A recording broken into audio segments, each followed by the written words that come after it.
Doug and Mark here, and we're down here in the studio, and we've had the pleasure of really getting to play and really getting to push on the new Sebatron VMPQuadPlus.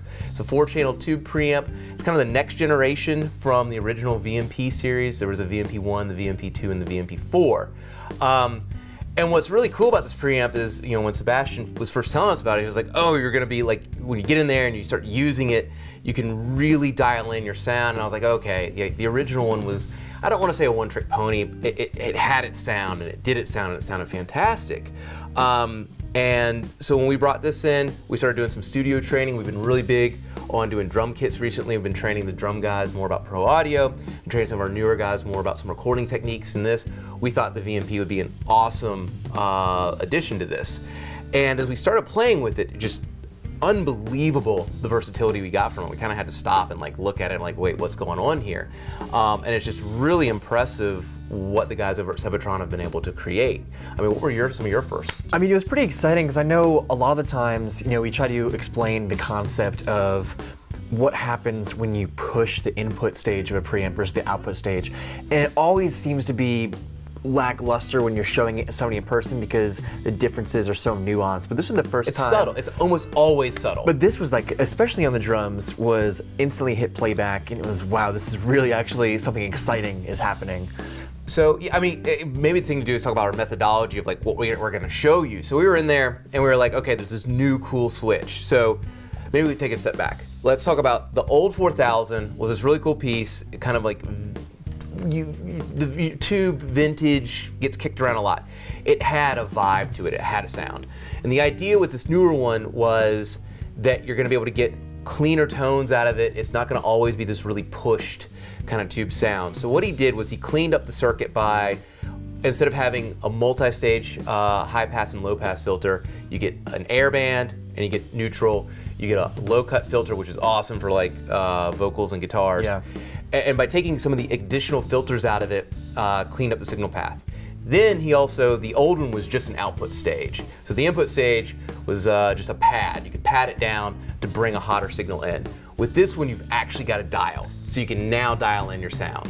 But the real coup de grace was there's a little switch on it that at first glance seems like it's not gonna do much. It says normal and it says plus 12. Yeah. And I think the easiest way to describe it is it's like a boost or an overdrive pedal for your amp. Yeah, and again, drums was probably like the most like perfect source we could have just like used it on just to actually get a tangible, audible artifact from it. Just because I know when we were looking at it, we thought, okay, this is going to be a linear 12 dB of gain. I was like, when would you ever really need a boost? I guess if you're working with ribbons or whatnot. Well, especially when you've got the input and output control now, right? It's just not something that you necessarily need. But the texture of something, like once we actually did the actual level matching to where hitting our converters were identical with and without it, it just really added, like you said, that natural compression. We kind of likened it to a fast attack and release on like an 1176 or Absolutely. an aggressive compressor, but it was still very musical.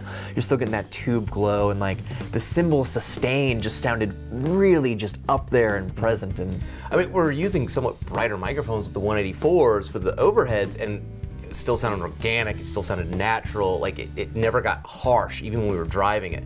So let's talk about the methodology of what they're getting ready to hear.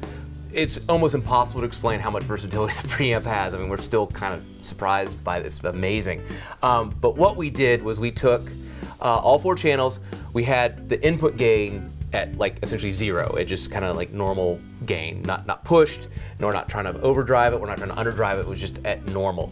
We had the switch in the normal position, and then we brought our levels in with the output gain, which is totally clean. So that's just the preamp kind of in just a normal state. yeah, straightforward. Yep, recorded the drums, got a really good sound.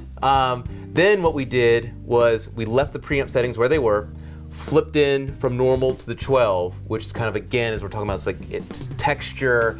It's almost like this, like, again, like I keep wanting to say overdrive pedal. I mean, that's not what it is, because it's doing this organic compression. But we then level matched our peaks.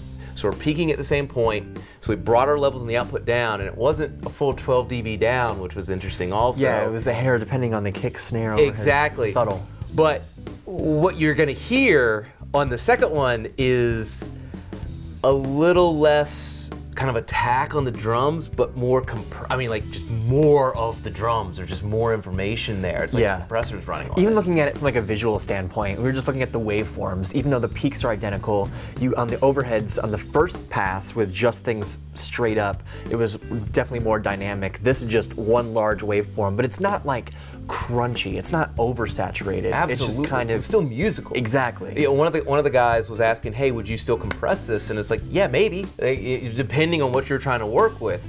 But I think the biggest take home is you've got so much versatility from just a preamp. So let's jump into it. We're gonna have Paul playing the drums. You're gonna see a couple different passes. One pass is gonna be again at that 0, at that normal setting, just kind of the preamp as is. The next pass, Paul's gonna try and play as close as he can. You know, we know there's gonna be some discrepancies, but for the most part, you guys will get the gist. You're gonna hear switched into the plus 12. The peaks are the same. I think you're gonna be surprised at how much louder it is, even though our peaks are the same. Talking about the RMS, talking about the average, right? That's what compression does. This is organic thing. It's really stunning. I mean, I hope you guys can tell how excited I am about this. Then there's gonna be a third pass. In this third pass, what we're doing is, we're not saying that this is the best. We're not saying that this is, you know, the be all end all, but what we're saying is, here's a whole different sound we can get by engaging some of the filters, by playing around with some, I think we did crunchy on the... We did the plus 12 on the kick and the snare to kind of add that oomph and that crack. And then we actually left it off on the overheads to get a little bit more of that dynamic range. And we flipped the air band on the overheads to kind of give that extra lift. And then I think we turned up the gain to get a little bit more of that tube saturation, that good, nice warmth and compression to really hear what's going on. So let's check those files out and we'll be back around.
So thanks for checking out this video, guys. This is definitely going to be an example of a video where we would love to get you the files to compare for yourself, just so you can really kind of dissect the differences and nuances with each pass. So shoot us an email at proaudio@soundpure.com. We can go more into detail. I think we were talking about in between takes here, one of the exciting things that happened was when we brought Paul into the control room to give him a playback to kind of make sure he was happy with his own drum sound. Exactly.